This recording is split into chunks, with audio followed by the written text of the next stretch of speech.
Did you know? Ang pag-post ng relatable content ay talagang nagdadala ng mas maraming shares.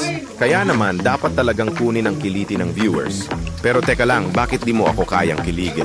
Isipin mo, kapag nakakita ka ng meme na tumutukoy sa mga karanasan mo, hindi mo maiwasang i-share ito sa mga kaibigan mo. Ang mga kwentong nakaka-relate ay nagiging tulay para sa mas malalim na koneksyon. Kaya kung gusto mong mag-viral, kailangan mong maging mas malikhain. Mag-isip ng mga kwento o sitwasyon na nakaka-touch sa puso ng mga tao. Huwag kalimutan, ang kilig ay hindi lang para sa mga love stories. Ito ay tungkol din sa mga simpleng bagay sa buhay. Did you know? Mas maraming reactions, comments, at shares ang mga kwento ng simpleng buhay, daily struggles, or funny hugots. Yung kahit masakit nakakatawa. Yung kahit simple tumatama. Basta makakakilig. Hindi lang sa pag-ibig kundi sa buhay. Hindi kailangan ng perfect setup, kailangan lang ng tunay na feels.